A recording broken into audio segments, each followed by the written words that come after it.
bapak dan kakek itu punya hak ijbar. Mereka disebut dengan wali mujbir. Wali mujbir, wali yang berhak memaksa. Bapak berhak memaksa anak perempuannya untuk menikah. Berhak maksa. Maksudnya apa? Seandainya ini anak perempuan yang bikir ya, anak perempuan yang masih perawan. Seandainya bapak menikahkan anak putrinya yang masih perawan, nggak bilang-bilang, dia nggak bilang dulu ke anaknya, ada laki-laki datang kepada bapak melamar kamu, kamu mau nggak? Dia nggak bilang. Tiba-tiba bapaknya datang, nak, ini suami kamu. Kamu sudah bapak nikahkan kepada laki-laki ini. Bapaknya nggak bilang-bilang, itu boleh, sah, boleh. Bapak punya hak ijbar, punya hak memaksa. Kakek juga sama punya hak ijbar, tapi kakek punya hak ijbar ketika bapak tidak ada atau bapak tidak layak menjadi wali. Kalau bapak masih ada dan layak menjadi wali, maka kakek tidak punya hak ijbar. Kakek tidak boleh tiba-tiba menikahkan cucunya tanpa sepengetahuan cucunya, tanpa sepengetahuan bapaknya. Itu nggak boleh. Tapi ada syarat. Ada syarat. Kapan seorang bapak atau kakek boleh memaksa menikahkan anak atau cucunya? Kapan? In wujidat syurutul ijbari, ketika didapati syarat-syarat ijbar, syarat-syarat memaksa. Apa itu? Bikauni zaujati, dengan adanya istri ghairu mautu'atin diqubulin, belum diwati diqubul. Belum diwati diqubul berarti masih perawan. Kalau sudah diwati berarti sudah thayyib, sudah bukan perawan lagi. Satu. Tapi kalau anak perempuannya tersebut sudah bukan bikir, sudah bukan perawan, sudah jadi thayyib ya, anak perempuannya tersebut misalnya sudah pernah menikah sehingga sudah hilang keperawanannya, maka bapak tidak boleh menikahkan tanpa izinnya. Nah, ada laki-laki datang menanyakan kamu, kalau bapak dan ibu sudah sudah cocok, insya Allah laki-laki itu bagus, zahir batinnya insya Allah bagus, agamanya bagus, kamu mau nggak? Si anak diem aja, maka tidak boleh dinikahkan, karena ini anak yang sudah tidak perawan. Harus sampai si anak tersebut mengatakan, ya gak apa-apa silahkan, si anak mengizinkan, baru bapak boleh menikahkan. Tapi kalau si anak yang sudah tidak perawan itu diem aja, maka bapak tidak boleh maksa. Bapak sudah tidak ada hak untuk memaksa. Sampai sini dipaham? Ya, saya ulang gini. Jadi anak yang perempuan yang masih perawan, bapak atau kakeknya ada hak ijbar, hak untuk menikahkan secara paksa. Meskipun si anak perempuannya bilang gak mau, dipaksa oleh bapaknya. Bapaknya mengakadi di situ, diakadi oleh bapaknya. Padahal anaknya meronta-ronta, gak mau, itu boleh, tetap sah, selagi si anak perempuannya masih perawan. Ini secara fikih ya, secara hukum. Makanya ketika seorang perempuan usianya 19 tahun itu sudah disindir untuk nikah. Ketika seorang perempuan usianya 19 tahun itu harus sudah disindir untuk nikah. Supaya dia ada persiapan. Usia 20, 21, usahakan usia 20, 21 atau 22 itu kalau bisa sudah dinikahkan. Nah, kalau misalnya dia tidak disindir-sindir nikah, bisa-bisa sampai usia 22 dia masih belum ingin nikah.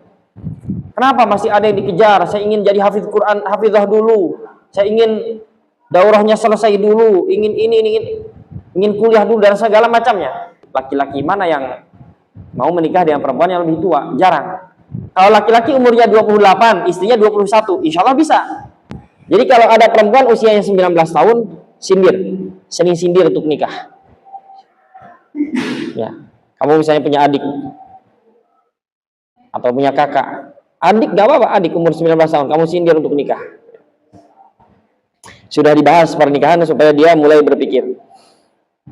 Kemudian tadi ya, perempuan yang masih perawan, bapak atau kakek punya hak ijbar. Kakek punya hak ijbar kalau bapak tidak ada sama sekali atau tidak layak. Nah, tapi kalau perempuan tersebut sudah tidak perawan, maka bapak kakek tidak punya hak ijbar lagi. Bapak atau kakek kalau mau menikahkan putrinya yang sudah tidak perawan harus izin dulu dan anaknya sudah balik. Harus izin dulu dan anaknya sudah balik. Contoh, ada seorang perempuan dinikahkan usia 11 tahun, belum balik, belum pernah haid sama sekali, dinikahkan. Usia 11 tahun dinikahkan. Nah, setelah berumah tangga 1 tahun, berumah tangga dengan suaminya 1 tahun, dan sudah diwati, sudah hilang keperawanannya. Umur 12 dicerai. Umur 12 dicerai. Dan perempuan tersebut belum haid. Maka bapaknya tidak bisa menikahkan. Tunggu anaknya balik. Tunggu anaknya balik. Dengan apa? Dengan haid. Atau umurnya 15 tahun. Nah, kalau si anak sudah umur 15 tahun, atau si anak sudah haid, berarti sudah balik. Tanya. Ada laki-laki yang datang yang sekarang insya Allah lebih baik. Kamu kalau bapak nikahkan mau nggak? Dia diam aja. Nggak. Maka berarti tidak mengizinkan. Atau dia pas umurnya 13 tahun, belum haid, belum balik, umurnya 13 tahun, dilamar. Lalu sama bapak ditanya, kamu mau nggak nikah sama itu? Kata dia, ya pak, mau. Ini nggak bisa juga. Karena si anak itu masih kecil, usianya 13. Usianya masih kecil, belum cukup matang untuk berpikir. Khawatir nanti terjadi seperti pernikahan yang sebelumnya. Jadi anak tersebut harus ditunggu dulu sampai balik. Setelah balik ditanya, ini mau nikah, ada laki-laki yang melamar, mau nggak kau nikah sama orang ini? Dia mengizinkan dia secara lafaz, baru boleh dinikahkan lagi. Sampai sini jelas? Jangan sampai salah paham fikih loh. Fikih itu harus paham benar. Ya. Syarat bapak atau kakek bisa memaksa yaitu bikaini zaujati ghairu mawtu'atin biqubulin. Syaratnya istri belum diwati dikubul. Kalau sudah diwati kan berarti bukan bikir lagi, sudah jadi thayyib. Kalau sudah jadi thayyib, maka bapak atau kakek tidak boleh menikahkan kecuali si anaknya sudah balik dan mengizinkan. Kemudian syarat yang kedua, wa an tuzawwaja bikuf'in. Dan si perempuan tersebut dinikahkan, si bikir tersebut dinikahkan bikuf'in dengan dengan suami yang selevel, yang sekufu. Nasabnya sama-sama dari nasab yang terhormat, agamanya sama-sama bagus. Nah, sekufu. Gak boleh kok perempuan solehah dinikahkan dengan laki-laki yang tidak soleh. Perempuan nasabnya baik dinikahkan dengan laki-laki yang nasabnya tidak baik. Perempuan dari kalangan bangsawan kaya dinikahkan dengan laki-laki yang miskin. Itu nggak boleh. Itu tidak selevel, tidak sekufu. Harus selevel. Maka kamu ini sebagai para laki-laki naikkan level kamu. Mungkin dari segi nasab ya gimana lagi dari segi nasab? Ya, naikkan level kamu dari segi apa? Dari segi kesolehan, ketakwaan, keilmuan, hafalan Quran. Nanti kalau kamu sudah tidak di pondok, kamu naik levelnya dari segi harta juga naik level.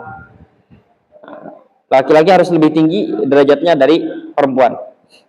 Wa tuzawwaja bikuf'in. Perempuan tersebut dinikahkan dengan yang selevel. Tapi kalau dinikahkan tidak dengan yang selevel, dengan yang tidak selevel, maka tidak sah pernikahannya. Bimahri mithliha, dengan mahar mithal, dengan mas kawin yang standar. Bagaimana mengetahui mas kawin yang standar? Dengan melihat keluarganya istri. Si istri misalnya kakaknya nikah dengan mas kawin berapa? 10 gram. Bibinya nikah dengan mas kawin 10 gram. Lah dia dinikahkan dengan mas kawin 3 gram. 3 gram emas, 10 dan 3. Ini berarti tidak standar ini. Berarti standarnya keluarga dia ya 10 gram. Ya. Misalnya kakaknya dinikahkan, kakak pertama nikah dengan mas kawin 10 gram. Kakak kedua nikah dengan mas kawin 7 gram. Bibinya nikah dengan mas kawin 9 gram. Ya berarti mahar standarnya antara 7 sampai 10. Kalau dia dinikahkan dengan mas kawin 5 gram, nah ini di luar standar ini. Harus dengan mas kawin yang standar. Dilihat keluarga-keluarga yang perempuan mas kawinnya berapa. Min naqdil baladi, dari mata uang yang berlaku di daerah tersebut. Kalau di Indonesia ya rupiah. Tapi insya Allah di Indonesia laku juga. Dolar laku juga. Emas, perak laku juga. Wasaibu, adapun janda, maksudnya yang sudah tidak perawan, la yajuzu liwaliha tazwijuha. Walinya tidak boleh menikahkannya illa ba'da bulughiha, kecuali setelah balik. Kecuali setelah baliknya si anak perempuan yang tidak perawan itu. Wa idniha, dan dia mengizinkan. nutqan dengan ucapan, la sukutan bukan dengan diam.